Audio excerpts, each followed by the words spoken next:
So the 85mm has a reputation for being the easy mode for street photography. It is especially recommended for beginner photographers because you do not have to get closer. It is also used in less populated cities because if there are less people, it is much more difficult to get closer because you stick out like a sore thumb. But somehow, after using my 85mm lens for Sony, I am finding the complete opposite to be true. I've used it on a daily basis for a couple of months now, and I found it difficult to adjust to. First, the perspective of an 85mm is much more zoomed in than you think. So if you're somewhat close, it magnifies your subject to a point where it becomes a detailed shot or a portrait instead of your normal street photography. I know this is why the 85mm is called a portrait lens, but hear me out. You need to be very far away to have someone completely in frame. And to have context, you need to be almost across the street from your subject. As you know already, context and story are very important and a big part of street photography. The flexibility in moderately tight space is close to none. And with the context gone, you really need a strong composition or have a strong subject to get a good photo out of it, which is really difficult because if your subject is filling the frame, there is no room for composition. Your subject needs to be doing something really interesting and photogenic for it to be a good photo. And without a photogenic background, the subject can appear to be lonely and dull. And it has a narrow field of view, so it is difficult to align multiple subjects in one frame, which is really desired composition in street photography. Next reason the 85mm is difficult is missing focus. You have some room for error in terms of focusing with the 28 and 35, even with the 50, but not with this bad boy. It covers so much distance that it sometimes doesn't know where to focus. And it really shows that you missed focus with this focal length because it is very good at subject isolation, and it wobbles and struggles to focus a lot, much more than your normal focal length lenses. And because the missed focus is magnified, a photo that even slightly misses focus doesn't work anymore. Blurry photos don't work anymore. Whereas with wider focal lengths, it's a bit more forgiving. When I was doing a closer detailed shot of someone's hand, it constantly focused on the sleeve of that person. The hand came out blurry and the missed focus was really pronounced, so I couldn't use that photo. Quite often, I look at the LCD backscreen and my subject seems to be in focus, so I take the shot, only to later find out on my laptop screen that the shot missed focus. Along with this, if you're quick to shoot a photo, your shutter speed should be faster than 1/250th of a second. And I found that while I take the shot, if the subject is moving towards or away from me, that could also lead to me missing focus. Third is missing the moment. A lot of street photography relies on timing. But with everything I mentioned and the focus being slower than wider lenses, you miss the moment a lot more. Even when I have it on spot focus, the focusing speed is not so fast. This is especially true for moving subjects.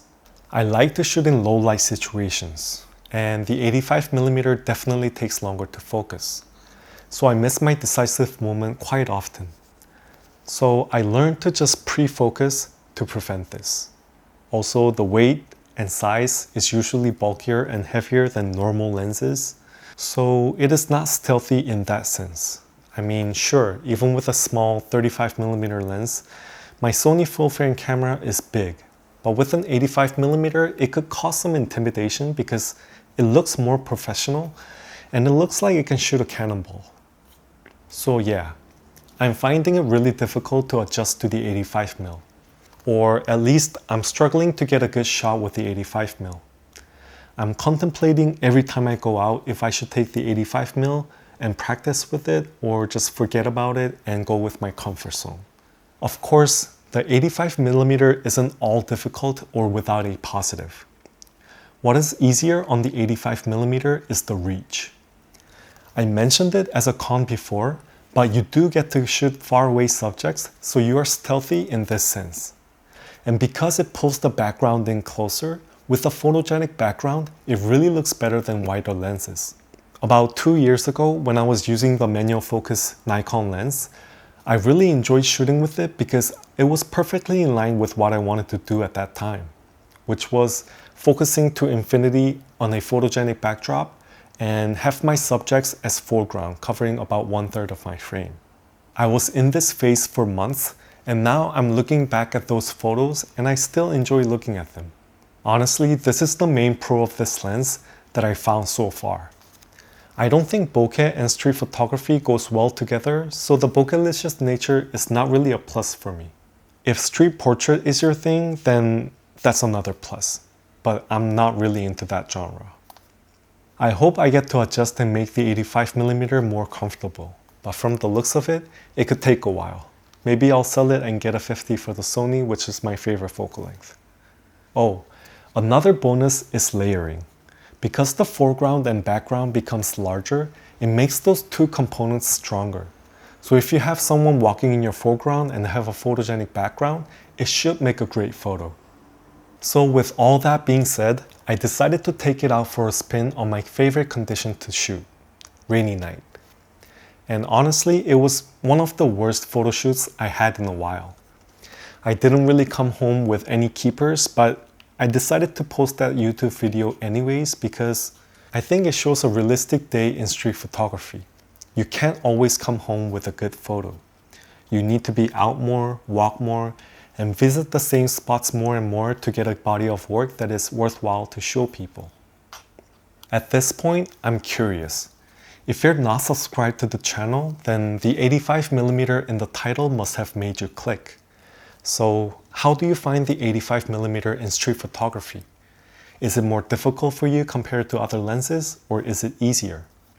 What is your favorite focal length to shoot with? I am genuinely interested, so please let me know in the comments. My sweet spot is 35 to 50, with the 50 being my favorite. Maybe the next time it rains, I'll test the 50. I haven't used it in a while. So this is all I have for today. I post POV videos with B-rolls and also gear reviews, and share tips and tricks too.